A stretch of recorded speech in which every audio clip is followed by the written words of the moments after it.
Yes, അപ്പോൾ നമ്മൾ discuss ചെയ്തുകൊണ്ടിരിക്കുന്ന ചാപ്റ്റർ നിങ്ങൾക്കറിയാം, ആൾട്ടർനേറ്റിംഗ് കറണ്ട് എ സി എന്നുള്ള ചാപ്റ്ററാണ്. എ സിയുടെ 5ാമത്തെ ലെക്ചറാണിത്. 5ാമത്തെ ക്ലാസ്സിലാണ് നമ്മളുള്ളത്, ആൾട്ടർനേറ്റിംഗ് കറണ്ട് എ സി. അപ്പോൾ ഇതിൻ്റെ മുമ്പേ നമ്മൾ എ സി സർക്യൂട്ട് എലമെൻറ്റ്സ് പഠിച്ചു.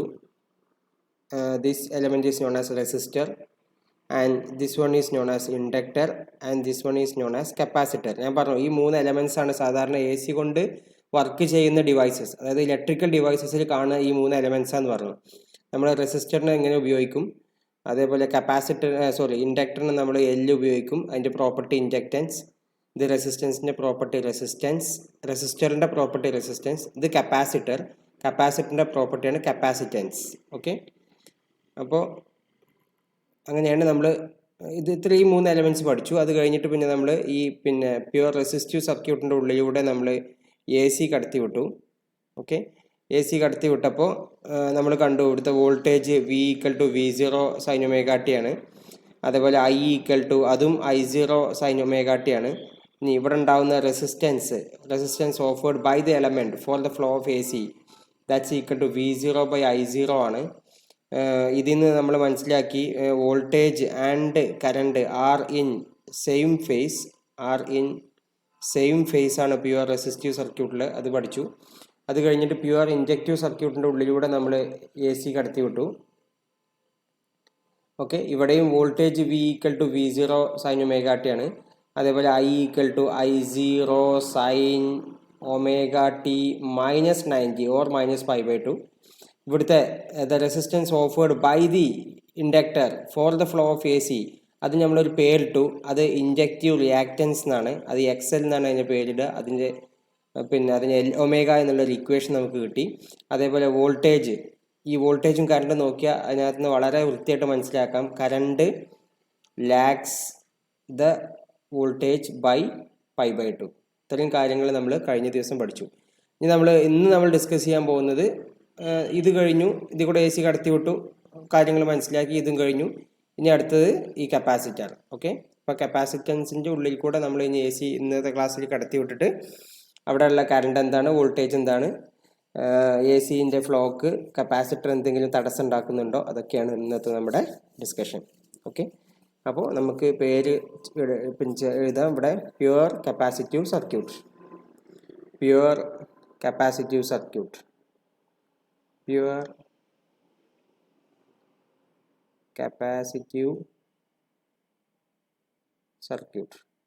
ഓക്കെ, അപ്പോൾ നമ്മൾ ഇതേപോലെ കപ്പാസിറ്റർ ആദ്യം വരച്ചു.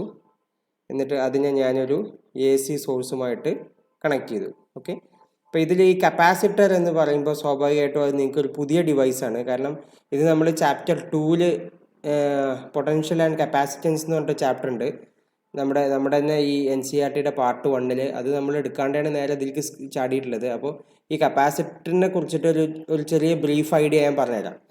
കപ്പാസിറ്റർ എന്ന് പറഞ്ഞു കഴിഞ്ഞാൽ അതൊരു ഡിവൈസാണ്. Capacitor is a device. എന്തിനു വേണ്ടിയിട്ടുള്ള device? Used to store electrical energy. Okay, capacitor electrical energy store ചെയ്യാനുള്ള ഒരു ഡിവൈസാണ്. ഓക്കെ, അപ്പോൾ ഞാൻ കപ്പാസിറ്റർ എന്നുള്ള എലമെൻറ്റ് ഞാൻ നിങ്ങൾക്ക് കാണിച്ചു തരാം. ഇതാണ് നമ്മുടെ കപ്പാസിറ്റർ എന്ന് പറയുന്നത്. ഓക്കെ, ഇത് DC വർക്ക് ചെയ്യുന്ന കപ്പാസിറ്ററാണ്. നിങ്ങൾ ഇലക്ട്രോണിക്സ് കടയിലൊക്കെ പോയാൽ കിട്ടും. ഇപ്പോൾ ഇതിനകത്ത് എഴുതിയിട്ടുണ്ട്. ഇപ്പോൾ സൂം ചെയ്തത് കാണാൻ പറ്റുമോ എന്നുള്ളത് എനിക്കറിയില്ല. എങ്ങനെ ഉണ്ടാവുക? ഇതിനകത്ത് 400 volt, 450 volt and 2.2 micro farad എന്ന് എഴുതിയിട്ടുണ്ട്. ഫാരഡ് എന്ന കപ്പാസിറ്റൻസിൻ്റെ യൂണിറ്റ് ആണ്. ഓക്കെ, അപ്പോൾ ഇതിന് എന്താ ചെയ്യുക വെച്ചാൽ, ഇപ്പോൾ ഇതിന് ഞാനൊരു ബാറ്ററിയിലോട്ട് ഘടിപ്പിച്ചു വിചാരിച്ചോ. ഫോർ എക്സാമ്പിൾ, ബാറ്ററി ഇപ്പോൾ ഇവിടെ ഉണ്ടായിരുന്നല്ലോ. ഇതിന് ഞാനൊരു ഒരു ബാറ്ററിയിലോട്ട് ഇത് അതേപോലെ ഘടിപ്പിച്ചു കഴിഞ്ഞാൽ, ഞാനൊരു ബാറ്ററിയിലോട്ട് ഇതിനെ ഘടിപ്പിച്ചു കഴിഞ്ഞാൽ ഈ കപ്പാസിറ്റർ ചാർജ് ആവും. ഓക്കെ, എത്ര വോൾട്ട് വരെ ഇതിനകത്ത് കയറ്റാം? 450 വോൾട്ട് വരെ ഇതിനകത്ത് കയറ്റാം. അപ്പോൾ ഇതിനകത്ത് ഞാൻ ഇങ്ങനെ ഘടിപ്പിക്കുന്ന സമയത്ത് ഇതിലൊരു നീളം കൂടിയ ലെഗും നീളം കുറഞ്ഞ ലെഗും ഉണ്ട്. ഇതിന് നീളം കൂടിയത് പോസിറ്റീവും മറ്റേത് നെഗറ്റീവും ആണ്. ഓക്കെ, അപ്പോൾ ഇത് കണക്ട് ചെയ്യുന്ന സമയത്ത് ഈ കപ്പാസിറ്റർ ചാർജ് ചെയ്യാൻ തുടങ്ങും. അങ്ങനെ കുറച്ച് സമയം കഴിയുമ്പോൾ ഈ കപ്പാസിറ്റർ ഫുൾ ചാർജഡ് ആവും. പിന്നെ നമുക്ക് എന്തെങ്കിലും ചെറിയൊരു LED ഒക്കെ വേണമെങ്കിൽ ഇതിൻ്റെ അക്രോസ് വെച്ച് കഴിഞ്ഞാൽ കുറച്ച് സമയം അത് കത്തി നിൽക്കും. അത് കഴിഞ്ഞാൽ പിന്നെ അത് കെടും. അപ്പോൾ ഇത് ഡിസ്ചാർജ് ചെയ്യണമെങ്കിൽ ഈ 2 ലെഗും തമ്മിൽ ഇങ്ങനെ കൂട്ടി യോജിപ്പിച്ചാൽ മതി. അപ്പോൾ ഡിസ്ചാർജ് ആവും. അപ്പോൾ ഇതാണ് കപ്പാസിറ്റർ എന്നുള്ള ഡിവൈസ്. അപ്പോൾ ഇതൊരു ബാറ്ററിയുമായിട്ട് നമ്മൾ ഘടിപ്പിക്കുമ്പോൾ എന്താ സംഭവിക്കണമെന്ന് വെച്ചാൽ, ഇപ്പോൾ ഞാനിത് അവിടെ ഇങ്ങനെ ഒരു ബാറ്ററിയുമായിട്ട് ഇതിനെ ഇങ്ങനെ ഘടിപ്പിക്കുമ്പോൾ ആ ഒരു സർക്യൂട്ട് നമുക്ക് എങ്ങനെ വരക്കാം? ഈ കപ്പാസിറ്റർ എന്ന് പറഞ്ഞ സാധനം ഇവിടെ ഉണ്ട്. ഈ കപ്പാസിറ്റർ നമ്മൾ നേരെ ഒരു ബാറ്ററിയുമായിട്ട് ഘടിപ്പിക്കുകയാണ്. ഓക്കെ, കപ്പാസിറ്ററിൻ്റെ പോസിറ്റീവിനോടും നെഗറ്റീവിനോടും ഇങ്ങനെ ഘടിപ്പിച്ച് കഴിഞ്ഞാൽ ഈ കപ്പാസിറ്റർ ഇതിനകത്ത് നിന്ന് ഈ ബാറ്ററിയിൽ നിന്ന് ചാർജസ് ഈ കപ്പാസിറ്റർക്ക് ഫ്ലോ ചെയ്യും. ഇതിനകത്ത് നിന്ന് ഇലക്ട്രോൺസ് ഇങ്ങനെ ഒഴുകി കപ്പാസിറ്ററിൽ വന്ന് നിറയും. കപ്പാസിറ്ററിൻ്റെ ഒരു പ്ലേറ്റിൽ വന്നിട്ട് ചാർജസുകൾ അങ്ങനെ നിറയുമ്പോൾ സ്വാഭാവികമായിട്ടും പിന്നെ ഇലക്ട്രോസ്റ്റാറ്റിക് ഇൻജക്ഷൻ വെച്ചിട്ട് അടുത്ത പ്ലേറ്റിലും ചാർജുകൾ ഉണ്ടാവും. അങ്ങനെ ഇതിൻ്റെ ഇടയ്ക്ക് ഒരു ഇലക്ട്രിക് ഫീൽഡ് ക്രിയേറ്റ് ചെയ്യും. ആ ഇലക്ട്രിക് ഫീൽഡിൻ്റെ ഉള്ളിലാണ് ഈ എനർജി സ്റ്റോർ ചെയ്യുന്നത്. ഓക്കെ, അതാണ് ഇതിൻ്റെ ബേസിക് പ്രിൻസിപ്പിൾ. അപ്പോൾ ഇവിടെ എന്താ ശ്രദ്ധിക്കേണ്ടത് വെച്ചാൽ, എത്രത്തോളം ചാർജ് ഈ കപ്പാസിറ്ററിൻ്റെ ഉള്ളിൽ കയറിയോ that is proportional to V എന്ന് എഴുതാം. അത്രയും വോൾട്ടേജ് ഈ രണ്ട് പ്ലേറ്റിൻ്റെ ഇടയിൽ ഉണ്ടാവും. അപ്പോൾ the potential difference between these two plates is directly proportional to the charge entered or charge presence in the plate എന്ന രീതിയിൽ നമുക്ക് ഇതിൻ്റെ ഇക്വേഷൻ എഴുതാം. Q is proportional to V. ഇതേപോലെ മാഗ്നറ്റിക് എനർജി സ്റ്റോർ ചെയ്യാനുള്ള ഡിവൈസ് നിങ്ങൾക്ക് ഓർമ്മല്ലേ? നമ്മൾ അന്ന് പഠിച്ചിട്ടുണ്ടായിരുന്നു. പിന്നെ ഇത് എ സി കടത്തി വിടുമ്പോൾ നമ്മൾ phi is proportional to I എന്ന് എഴുതിയില്ലേ? കറണ്ട് കൂടുന്നോട് അതേ സെയിം സ്റ്റൈലാണ്. ഇത് മാഗ്നറ്റിക് എനർജി സ്റ്റോർ ചെയ്യാനുള്ള ഡിവൈസ്, ഇത് ഇലക്ട്രിക് എനർജി സ്റ്റോർ ചെയ്യാനുള്ള ഡിവൈസ്. ഇവിടെ Q is proportional to V, ഇവിടെ phi is proportional to I. Okay, ഇനി ഈ ക്യൂ ഈസ് പ്രൊപ്പോർഷണൽ ടു ഈ ഫൈ ഈസ് പ്രൊപ്പോർഷണൽ ടു ഐന്ന് ഞാൻ എങ്ങനെ റിപ്ലേസ് ചെയ്തത്? Phi is equal to L I. അതേപോലെ ഞാൻ ഇവിടെ എങ്ങനെ റിപ്ലേസ് ചെയ്യും? ഇത് ഇവിടെ Q is equal to C V. Okay, ആ പ്രൊപ്പോർഷണാലിറ്റി കോൺസ്റ്റൻ്റ് ആണ് ഇവിടെ സി. ഇപ്പോൾ ഇവിടെ ഈ എല്ലിൻ്റെ ഒരു സിഗ്നിഫിക്കൻസ് നിങ്ങൾക്ക് ഓർമ്മ ഉണ്ടാവും. എല്ല് കൂടുന്നിടത്തോളം ഇതിൻ്റെ പവർ കൂടും. അതേപോലെ ഈ കപ്പാസിറ്റൻസ് സി കൂടുന്നിടത്തോളം ഈ കപ്പാസിറ്ററിൻ്റെ എബിലിറ്റി ടു സ്റ്റോർ എനർജി കൂടും. ഇത് 2.2 മൈക്രോ ഫാരഡാണ്. ഇപ്പോൾ ഇതിൽ വലിയ കപ്പാസിറ്ററുകളുണ്ട്, ചെറുതുണ്ട്. ഇപ്പോൾ നമ്മൾ എ സി കപ്പാസിറ്ററുകളൊക്കെ നിങ്ങൾ ശ്രദ്ധിച്ചിട്ടുണ്ടാവും. ഈ ഫാനിൻ്റെ മുകളിലും അതേപോലെ എ സിൻ്റെയും പിന്നെ വെള്ളമടിക്കുന്ന മോട്ടറിൻ്റെ ഒക്കെ അവിടെ കപ്പാസിറ്റർ വലുതുണ്ടാവും. അതിൻ്റെയൊക്കെ ഫാരഡ് വലുതാണ്. ഓക്കെ, വലിയ വോൾട്ടുമാണ് ഉണ്ടാവുക. ഓക്കെ, അപ്പോൾ ഡിഫറെൻറ്റ് കപ്പാസിറ്റേഴ്സ് ഉണ്ട്. അപ്പോൾ ഒരു കപ്പാസിറ്റർ മറ്റൊരു കപ്പാസിറ്ററിൽ നിന്ന് ഡിഫറെൻ്റ് ആണത് എപ്പോഴാണ്? Because the capacitance of capacitor is different എന്നുള്ള കേസ് വരുമ്പോഴാണ്. ഓക്കെ, അപ്പോൾ നമുക്ക് കപ്പാസിറ്ററിനെ കുറിച്ച് ഏകദേശം ഐഡിയ ഞാൻ പറഞ്ഞു. ഇനി ഞാനിവിടെ ഡയറക്റ്റ് ആയിട്ട് എഴുതുകയാണ്. ഇപ്പം ഞാൻ നേരത്തെ എഴുതിയ Q is equal to C V എന്ന് എഴുതുകയാണ്. Q is equal to C V. ഞാനത് പറഞ്ഞു എങ്ങനെയാണ് അത് വന്നതെന്നുള്ളത്.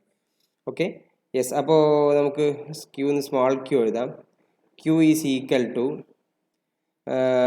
C into V. നിങ്ങൾക്ക് അറിയാം, നമ്മളിവിടെ കൊടുക്കുന്ന വോൾട്ട് എന്ന് പറഞ്ഞാൽ V is equal to V0 sine omega T ആണല്ലോ നമ്മൾ കൊടുക്കുന്ന ഇൻപുട്ട്. അപ്പോൾ ക്യൂ ഈസ് ഈക്വൽ ടു ഇതിന് സബ്സ്റ്റിറ്റ്യൂട്ട് ചെയ്യുക. വിക്ക് V0 സൈൻ ഒമേഗ ടി നമുക്ക് കിട്ടും. Q is equal to V0 sine omega T. വേണേൽ നമുക്കിവിടെ വേണേൽ എഴുതി വെച്ചോ. V is equal to V0 sine omega T. അതാണ് നമ്മൾ കൊടുക്കുന്നത്. അപ്പോൾ നമുക്കറിയാലോ എന്താ നമ്മൾ ചെയ്യേണ്ടത്. നമുക്ക് വോൾട്ടേജിൻ്റെ ഇക്വേഷൻ, കറണ്ടിൻ്റെ ഇക്വേഷൻ ഉണ്ടാക്കുന്ന പ്രോസസ്സാണ് നമ്മൾ ചെയ്യുന്നത്. ഓക്കെ, അപ്പോൾ ഇപ്പോൾ നമുക്ക് ക്യൂ ഈസ്, ഇനി നിങ്ങൾക്കറിയാം കറണ്ട് എന്ന് പറഞ്ഞാൽ I C equal to D Q by D T ആണ്. I C equal to D Q by D T. അതായത് ക്യൂവിൻ്റെ ഡെറിവേറ്റീവ് കണ്ടു കഴിഞ്ഞാൽ കറണ്ടായി. ഓക്കെ, അപ്പോൾ അങ്ങനെ വരുമ്പോൾ ക്യൂക്ക് ഒരു ഇക്വേഷൻ ഇവിടെ ഉണ്ട്. അപ്പോൾ ഈ ഇക്വേഷൻ്റെ ഡെറിവേറ്റീവ് കണ്ടു കഴിഞ്ഞാൽ നമുക്ക് കറണ്ട് കിട്ടും. അപ്പോൾ ഈ പിന്നെ ഇക്വേഷൻ നമ്മൾ പിന്നെ ഡെറിവേറ്റ് ചെയ്യുക. അതിനെ നമ്മൾ ഇക്വേഷൻ നമ്പർ എ എന്ന് കൊടുത്തു. അപ്പോൾ ബൈ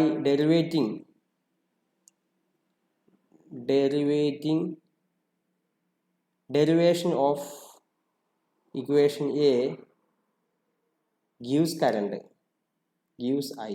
Okay, അപ്പോൾ ഇത് ഡിറൈവ് ചെയ്യുക. എന്താ എഴുതുക? I is equal to dq by dt is equal to d by dt of cv0 sin omega t. Okay, ഇവിടെ ഈ പറഞ്ഞ പോലെ cv0 കോൺസ്റ്റൻ്റ് ആണ്, ബാക്കി d by dt of sin omega t. ഇത് എങ്ങനെ എഴുതാം? I is equal to cv0. ഇതിൻ്റെ ഡെറിവേറ്റീവ് എന്ന് പറഞ്ഞു കഴിഞ്ഞാൽ ഒമേഗ കോസ് ഒമേഗ ടി ആണ്. Omega cos omega T. Okay, ഇനി ഇതിനെ നമുക്ക് ഒന്നും കൂടെ നമുക്ക് ഈ cv0 ഒമേഗനെ ഞാനൊരു കാര്യം ചെയ്യാണ്. v0 ബൈ 1/c ഒമേഗ എന്ന് എഴുതാണ്. v0 by 1/c omega. അതേപോലെ കോസ് ഒമേഗ ടിനെ ഞാൻ എഴുതാൻ പോകുന്നത് from trigonometry sine omega T plus 90 എന്ന് എഴുതാണ്. അങ്ങനെ എഴുതാം. Sine cos theta is equal to sine 90 plus theta. ആ രീതിയിൽ എഴുതാം. ഓക്കെ, അപ്പോൾ ഇങ്ങനെയായി ഇപ്പോൾ ഇക്വേഷൻ. ഇതിനെ നമുക്ക് മാറ്റി എഴുതാം ഈ പറഞ്ഞ പോലെ I is equal to I0 sine omega T plus 90 എന്ന് എഴുതാം. ഓക്കെ, ഇതാണ് നമ്മുടെ കറണ്ടിൻ്റെ ഇക്വേഷൻ. ഓക്കെ, ഇത് നമ്മുടെ ഇക്വേഷൻ നമ്പർ 2 എടുക്കാം. ഇത് നമ്മുടെ സാധാരണ ഇക്വേഷൻ നമ്പർ 1 ആണ് ഇതിന് എടുക്കാറുള്ളത്. ഇത് ഇക്വേഷൻ 2 എടുക്കാം. Where I0 is equal to V0 by 1/c omega. V0 by 1/c omega. ഇതിന് നമുക്ക് ഇക്വേഷൻ നമ്പർ 3 എടുക്കാം. ഇനി നമ്മൾ ചെയ്യുന്ന പോലെ ഈ ഇക്വേഷൻ 3നെ നമ്മൾ പിന്നെ ഓംസ് ലോ ആയിട്ട് കമ്പയർ ചെയ്യുക. എന്താ കമ്പയറിങ് ഇക്വേഷൻ 3 വിത്ത് ഓംസ് ലോ. ഓംസ് ലോ നിങ്ങൾക്ക് അറിയാം, I is equal to എന്താ V/R ആണ്. I is equal to V/R ohm's law. V is equal to IR. അപ്പോൾ ഈ മുകളിലെ ഇക്വേഷനെ ഓംസ് ലോ ആയിട്ട് കമ്പയർ ചെയ്യുമ്പോൾ വളരെ ക്ലിയർ ആയിട്ട് കിട്ടും. ഇതിവിടെ കറണ്ട് ലെഫ്റ്റ് സൈഡിൽ, ന്യൂമറേറ്ററിന് മുകളിൽ V0, റെസിസ്റ്റൻസിന് ഇക്വേഷൻ കിട്ടി 1/c ഒമേഗ എന്ന് പറഞ്ഞാൽ അവിടെ റെസിസ്റ്റൻസ് ടേം ഉപയോഗിക്കാൻ പാടില്ല. കപ്പാസിറ്റർ ആയതുകൊണ്ട് നമുക്ക് എന്ത് പറയാം, ഇൻഡക്ടറിന് നമ്മൾ ഇൻഡക്റ്റീവ് റിയാക്റ്റൻസ് എന്ന് ഉപയോഗിച്ച പോലെ നമ്മൾ ഉപയോഗിക്കുന്ന ടേമാണ് capacitive reactance. Okay, capacitive reactance. അപ്പോൾ ഈ ഇതിന് നമുക്ക് എങ്ങനെ എഴുതാം, മുകളിലേക്ക് നേരെ എഴുതാം. അപ്പോൾ റെസിസ്റ്റൻസ് ഓഫേർഡ്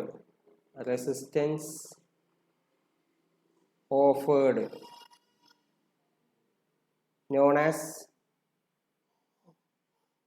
capacitive reactance. അതിനുള്ള ടേമാണ് XC is equal to കിട്ടി 1/c omega. XC is equal to 1/c omega. അത് നമുക്ക് ജസ്റ്റ് പെട്ടിയിലാക്കിയിടാം. അത് നമ്മുടെ ഇക്വേഷൻ 4 ആയിക്കോട്ടെ. ഇക്വേഷൻ 4. ഇപ്പോൾ നമ്മൾ ഓരോ സർക്യൂട്ടിലും ചെയ്യുന്ന അതേ ടെക്നിക്ക് ഇവിടെയും ചെയ്തു കഴിഞ്ഞു. ഓക്കെ, പ്യുവർ കപ്പാസിറ്റീവ് സർക്യൂട്ടിൻ്റെ ഉള്ളിലൂടെ ഒഴുകുന്ന കറണ്ട് കണ്ടു. പ്യുവർ ഒരു കപ്പാസിറ്റർ AC ഫ്ലോക്ക് ഉണ്ടാക്കുന്ന തടസ്സവും കണ്ടു. അപ്പോൾ ഞാൻ ഒന്നുകൂടെ ജസ്റ്റ് ഒന്ന് ആദ്യം പറയാം. Here we have a capacitor. We connected that capacitor into a AC source. We are giving a voltage V equal to V0 sin omega t. The instantaneous voltage we know. Ini, what about capacitor? Capacitor is a device. It's used to store electrical energy. Okay, like a device. We know the device inductor. It's used to store magnetic energy. ഇപ്പോൾ ഇവിടെ കപ്പാസിറ്ററിൻ്റെ ഒരു equation ആണിത്. Q is proportional to V എന്നുള്ളതിൽ നിന്ന് Q is equal to CV എന്ന് എഴുതാം. Here C is a constant known as capacitance of a capacitor. Inductance of a inductor എന്ന് പറഞ്ഞ പോലെ. അപ്പോൾ ഈ capacitance is different for different capacitors. ഇനി by substituting V, we will get Q is equal to C V0 sin omega t. We know that I is equal to dQ by dt. By derivating Q, we will get current. Okay, for getting current, we want to derivate equation A. We will get I is equal to dQ by dt is equal to d by dt of C V0 omega. C V0 is constant. Take it outside. d by dt of sin omega t is omega cos omega t.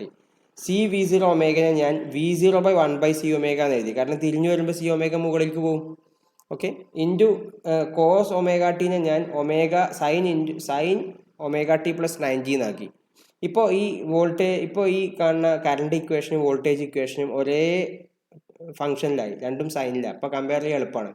ഇനി ഇവിടെ ഈ V0 by 1/c omega I0 കൊടുത്തു. I equal to I0 sin omega T plus 90 എന്ന് കിട്ടി. Okay, ഇനി ഈ equation വളരെ clear. I0 പറഞ്ഞാൽ V0 by 1/c ഒമേഗയാണ്. ഓക്കെ, അപ്പോൾ ഇതിനെ ഓംസ് ലോ ആയിട്ട് കമ്പയർ ചെയ്തു. Ohm's law V is equal to IR ആണ്, I is equal to V/R ആണ്. അപ്പോൾ അതിന് വളരെ ക്ലിയർ ആണ്. 1/c omega is the resistance offered by the capacitor for the flow of AC. That's known as capacitive reactance. Resistance offered by the circuit known as capacitive reactance, that XC is equal to 1/c omega. Okay, equation number 4. ഇതാണ് pure capacitive സർക്യൂട്ടിൻ്റെ ഒരു picture. ഇനി നമുക്കറിയാം, ഇനി ഇതിൻ്റെ graph വരക്കലാണ് അടുത്ത പരിപാടി. വോൾട്ടേജിൻ്റെയും കറണ്ടിൻ്റെയും graph വരക്കുക എന്നുള്ളതാണ് അടുത്ത പരിപാടി. ഞാൻ അതിന് വേണ്ടിയിട്ട് ഈ പോർഷൻ ഒന്ന് ഒഴിവാക്കുകയാണ്. എന്നിട്ട് നമുക്കിവിടെ ഗ്രാഫ് വളരെ വൃത്തിയായിട്ട് വരക്കാം. ഓക്കെ, അപ്പോൾ നമ്മുടെ ഗ്രാഫ് വരക്കാൻ വേണ്ടിയിട്ട് ഞാൻ എക്സും വൈയും ആക്സിസ് വരച്ചു. Here I am taking theta, here I am taking voltage and current. Okay, here it is 2 pi, central pi, ഇവിടെ π/2, ഇവിടെ 3π/2. വോൾട്ടേജ് ഇക്വേഷൻ നിങ്ങൾക്ക് അറിയാം, V = V0 sin ωt. Okay, അപ്പോൾ ഇത് നിങ്ങളുടെ V = V0 sin ωtയുടെ ഗ്രാഫാണ്. ഇനി കറണ്ടിനെ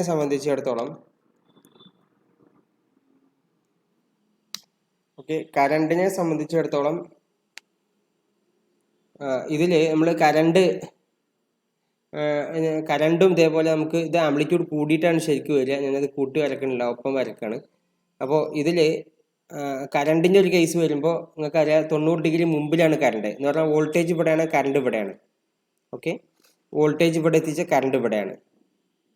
ഓക്കെ, വോൾട്ടേജ് ഇവിടെ എത്തിയ കറണ്ട് ഇവിടെയാണ്. 90 ഡിഗ്രി മുമ്പിലാണ് ആരുള്ളത്? കറണ്ട് ഉള്ളത്. ഓക്കെ, അപ്പോൾ വോൾട്ടേജ് ഇവിടെയാണെങ്കിൽ കറണ്ട് ഇവിടെയാണ്. അപ്പോൾ ഞാൻ കറണ്ട് എവിടുന്ന് സ്റ്റാർട്ട് ചെയ്യണം? ഇവിടുന്ന് സ്റ്റാർട്ട് ചെയ്യണം. വോൾട്ടേജ് ഇവിടെ ആകുമ്പോൾ കറണ്ട് ഇവിടുന്ന് തുടങ്ങണം.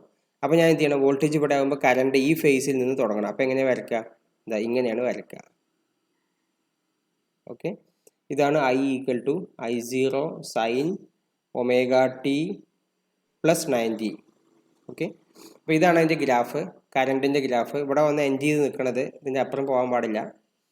ഓക്കെ, ഇതാണ് കറണ്ടിൻ്റെ ഗ്രാഫ്. മറ്റേതാണ് വോൾട്ടേജിൻ്റെ ഗ്രാഫ്. ഒന്നും കൂടെ ഒന്ന് ഷേപ്പ് ചെയ്ത് വരക്കാം. Okay, I = I0 sin ωt, മറ്റേത് V = V0 sin ωt. അപ്പോൾ ഈ ഗ്രാഫിൽ നിന്ന് വളരെ ക്ലിയർ ആണ്. ഇൻ പ്യുവർ കപ്പാസിറ്റീവ്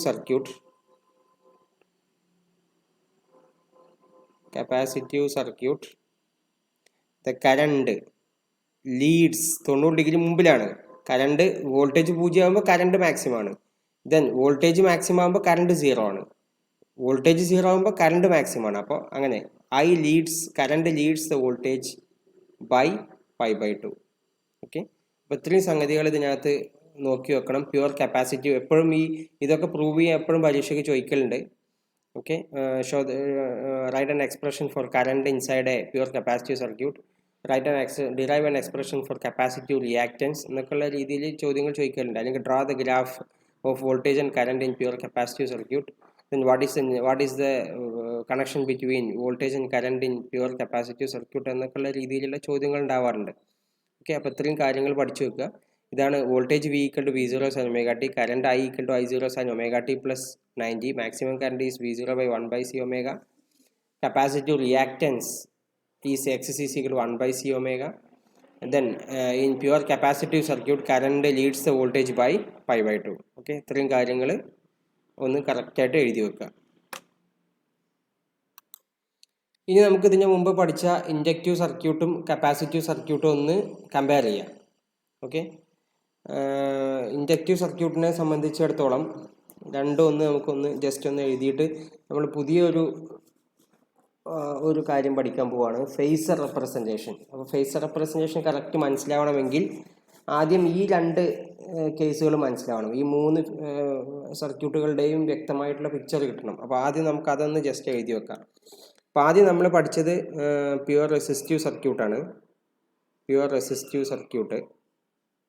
ഓക്കെ, അപ്പോൾ അതിനെ സംബന്ധിച്ചിടത്തോളം വോൾട്ടേജ് V0 sin ωt ആണ്, കറണ്ട് അതും I0 sin ωt ആണ്, റെസിസ്റ്റൻസ് R = V0/I0 ആണ്.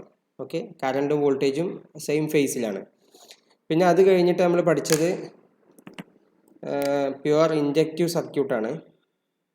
പ്യുവർ ഇൻഡക്റ്റീവ് സർക്യൂട്ട് പഠിച്ചു. ഇവിടുത്തെ വോൾട്ടേജ് ഈ പറഞ്ഞ പോലെ V0 sin ωt, current I = I0 sin ωt -90 അല്ലെങ്കിൽ π/2. Then reactance XL = L ω. പിന്നെ നമ്മളിപ്പോൾ പഠിച്ചത് പ്യുവർ കപ്പാസിറ്റീവ് സർക്യൂട്ട്, AC കടത്തി വിട്ടു. ഇവിടുത്തെ voltage V = V0 sin ωt, I = I0 sin ωt + 90. അതേപോലെ XC കപ്പാസിറ്റീവ് റിയാക്റ്റൻസ് = 1/c ω. ഇത്രയും കാര്യങ്ങളാണ് നമ്മൾ ഇപ്പോൾ ഇതുവരെ പഠിച്ചതിൻ്റെ ഒരു അബ്സ്ട്രാക്റ്റാണിത്. ഓക്കെ, ഇനി നമ്മൾ ഡിസ്കസ് ചെയ്യാൻ പോകുന്ന ഒരു പോയിന്റ് എന്ന് പറഞ്ഞത് ഫേസർ റെപ്രസെൻറ്റേഷൻ ആണ്. Phasor representation. അപ്പോൾ എന്താ ഫേസർ? ഫേസർ എന്ന് പറഞ്ഞപ്പോൾ നമ്മൾ പിന്നെ ഗ്രാഫിക്കലി റെപ്രസെൻറ്റ് ചെയ്യാറുണ്ടല്ലോ പല സംഗതികളും. ഇപ്പം നിങ്ങളുടെ മാർക്ക് അല്ലെങ്കിൽ ഒരു പിന്നെ എന്തെങ്കിലും ഒരു പർട്ടിക്കുലർ ഡാറ്റ നമ്മൾ ഗ്രാഫിലൂടെ റെപ്രസെൻറ്റ് ചെയ്യുമ്പോൾ നമുക്ക് കാര്യങ്ങൾ പെട്ടെന്ന് മനസ്സിലാവാൻ എളുപ്പമാണ്. ഇതേപോലെ പിന്നെ സർക്യൂട്ട് കേസുകളിൽ ഉപയോഗിക്കുന്ന ഒരു റെപ്രസെൻറ്റേഷനാണ്. ഇതൊരു റൊട്ടേറ്റിംഗ് വെക്റ്ററാണ്. Rotating vector phasor is A rotating vector rotating with angular velocity omega in anti-clockwise direction.